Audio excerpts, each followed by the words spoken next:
আসসালামু আলাইকুম। আজকে আবার একটা কাজ আমরা রিসিভ করছিলাম, বাট কাজটা আমরা করতেছি না। কিন্তু কাজটা যেহেতু করতেছি না, কারণ হয়তো আমাদের সাথে কাস্টমারের একটা রিপেয়ারিং যে বিল সেটার সাথে আসলে সমন্বয় হয়নি। বাট আমি এই কাজটা মূলত কি কাজ, এই কাজটা হলো স্নাইডার একটা সার্ভো ড্রাইভ যা 3 কিলোওয়াট। এটা যদি আমি দেখাই, যে এইখানে এটা আমার কাছে অনেকে আগেও দেখছেন, আগেও কিন্তু আপনারা দেখছেন আমি এটা প্রোগ্রামিং বিভিন্ন ভিডিও দিছি। সো এটার কাভারটা করে আমি যদি কাভারটা দেখাই একটু একটু। আচ্ছা, কাভারটা হলো গিয়ে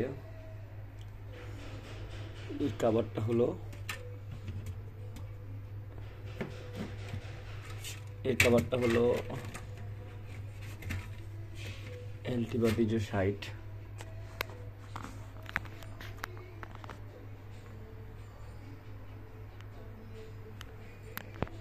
এই হলো এর কাভার। হ্যাঁ, এটা হলো এর কাভার।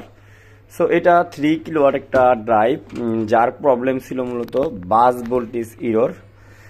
ধরেন বাস ভোল্টেজ হাই হয়ে গেছে, ওকে। সো হাই হয়ে যাওয়ার কারণে যেটা হয়েছে, এটা ওই অ্যালার্মটা না যাওয়া পর্যন্ত আপনার এই সার্কিটটা রান হবে না বা এই বোর্ডটা রান হবে না। সো এখানে এটার বিভিন্ন ডাটা দেওয়া আছে, আপনারা প্যারামিটারের বিভিন্ন ম্যানুয়াল থেকে দেখলেই আপনারা বুঝতে পারবেন। তো এইখানে আমি আপনাদেরকে একটু বিষয় শেয়ার করব, যে এখানে আমরা জানি সার্ভো ড্রাইভে মূলত দুইটা পাওয়ার থাকে, একটা মেইন পাওয়ার আর একটা হলো কন্ট্রোল পাওয়ার। সো এইখানে দেখেন এই যে আরএসটি, এটা হলো মেইন পাওয়ার, আর L1 L2 এটা হলো কন্ট্রোল পাওয়ার। এটা মোটর, আর এটা হলো আমাদের পিবি এবং প্লাস মাইনাসের যেই কানেকশনটা, সেটা রেজিস্টার হয়ে পাস হয়ে যেটা যায়, যে এখানে জাম্পার করে দেওয়া আছে, রেজিস্টার দিয়ে যাওয়ার কথা, ওকে।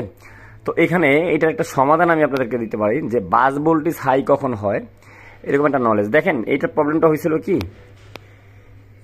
এই পার্টটাতে যেটা হয়েছে আপনার পাওয়ার মিসিং ছিল।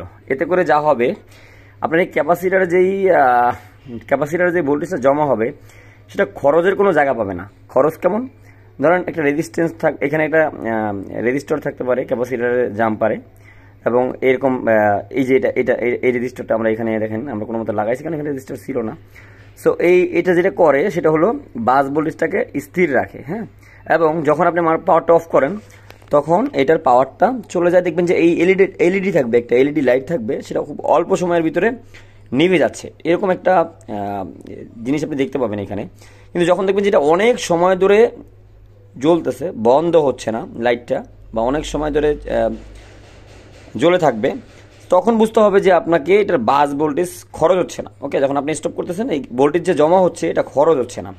এই খরচটা যখনই না আসবে বা খরচটা যখনই না হবে, তখনই কিন্তু এই রোডটা চলে আসবে। এখন এই রোডটা যখন আসবে, তখন আপনি কি করবেন, আপনাকে খুব ভালো করে এই খরচের জায়গাগুলোকে আপনাকে দেখতে হবে, ওকে। কিন্তু আপনি এইটা করতে পারবেন না, যেমন এই যেখানে যেটা করা হয়েছে, আইজিবিটি ওপেন করা হয়েছিল, এবং এইখানে এই প্রত্যেকটা আইজিবি পিনকে ওপেন করা হয়েছে, এবং এইখানে দেখেন এখানে আর কোনো জায়গায় কিন্তু কাজ করা নেই। দেখেন এখানে কিন্তু আর কোনো জায়গায় কাজ করা নেই, দেখেন এখানে আর কোনো জায়গায় কাজ করা নেই। এবং এই পাশটাতে এই ট্রানজিস্টরটাও কিন্তু আমরা চেঞ্জ করছি, কারণ আমরা খারাপ পাইছি। তারপরে যেটা হয়েছে, কাস্টমার না করে দিয়েছে, এটা কাজটা করবে না আমাদের যে পেমেন্ট বা বিল, সেটা কারণে। সো এক পর্যায়ে যেটা হয়েছে, আমরা এটাকে স্টপ রাখছি, আমরা সামনের দিকে আর আগাইনি। তবে আমরা কিন্তু এটা ফাইন্ড আউট করছি যে এই সাইডটাতে পাওয়ার নেই। এখন এই সাইডটাতে পাওয়ার নেই, যা আসার কারণটা কিন্তু খুব ইজিলি না, বা এটা রিপেয়ার করতে গেলে আপনাকে অবশ্যই আগে নলেজ লাগবে, আপনি এটা অবশ্যই মাথায় রাখতে হবে। আমরা জানি আইজিবিটির ভিতরে কিন্তু ব্রেকিং বা একটা অপশন থাকে, যেটার মাধ্যমে আমরা এই ভোল্টেজটাকে খরচ করি, সেটা ভালো থাকবে, কিন্তু আপনার সেটাকে রান করার জন্য যে সিগন্যালটা থাকবে, সেটা হয়তো বন্ধ থাকবে, ওকে। তো মেন কথা, আমি এই ধরনের ভিডিওগুলো দেই কেন, আপনাদেরকে ভুল জায়গায় জানি না দেন কাজে, সেটাকে সাবধান করার জন্য। সো এইটা কিন্তু এখানে হয়ে গেছিল। এখন এইখানে আপনি দেখতে পারেন যে আইজিবিটি চেঞ্জ করার কোনো কারণ আছে কিনা। আইজিবিটি চেঞ্জ করা আসলে ঠিক না, এটা আমি কারো বদনাম করতেছি না, যেটা করতেছি সেটা হলো আপনাদেরকে সাহায্য করতেছি, পরবর্তীতে জানি এই ভুলগুলো আপনাদের না হয়। এটা আপনি প্রয়োজন নাই, এই আইজিবিটিটা খোলার প্রয়োজন নাই, কারণ যেহেতু বাস ভোল্টেজ হাই, তো এই ক্ষেত্রে আপনি এই সাইডটা নিয়ে কাজ করবেন, এরকমটা না যে আপনি আইজিবিটি নিয়ে কাজ করবেন। আপনাকে কাজ করতে হবে বাস ভোল্টেজ খরচ কোথায় হয়, বাস ভোল্টেজটাকে হাই কোথা থেকে দেখায়, সেই সেন্সর সাইডগুলোকে, ওকে। যেমন আমরা এর আগের ভিডিওটা দিয়েছিলাম বাস ভোল্টেজ লো, আর এখানে দেখেন বাস ভোল্টেজ হাই। তার মানে আপনি দুইটা জায়গায় একই জায়গায় ছিল, এবং একই জায়গা থেকে সমস্যাটা তৈরি হয়েছে। সো এই বিষয়গুলো আপনাদের মাথায় রেখে ভবিষ্যতে কাজ করতে হবে। আস্তে আস্তে এই জিনিসগুলোকে আপনারা বুঝে যাবেন। আর এরকম দামি দামি জিনিসগুলোকে নষ্ট করে ফেললে আমরা ভবিষ্যতে কিন্তু আস্তে কাজ থেকে ফিল্ডের থেকে আমাদের কাজগুলোকে হারিয়ে ফেলবো, কোম্পানিগুলো কনফিডেন্স হারিয়ে ফেলবে যে আসলে রিপেয়ার হয় না।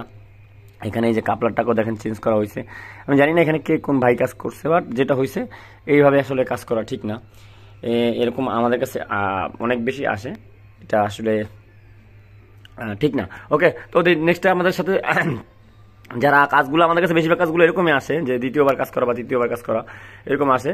সো আমরা চেষ্টা করি তবুও ভালো কিছু করার, কিন্তু আসলে দিন শেষে যেটা হয় অনেক সময় হয়ই না। হ্যাঁ, অনেক সময় হয়ই না, কারণ কি আপনি যদি এটাকে অনেক বেশি ঘাটাঘাটি করেন, এক পর্যায়ে দেখা যাচ্ছে আমরা কনফিউজ হয়ে যাই যে আসলে কোথায় কাজ করব বা কোন সাইডটা ভালো থাকবে কোন সাইডটা খারাপ থাকবে, এটা নিয়ে আমরা কনফিউজ হয়ে যাই।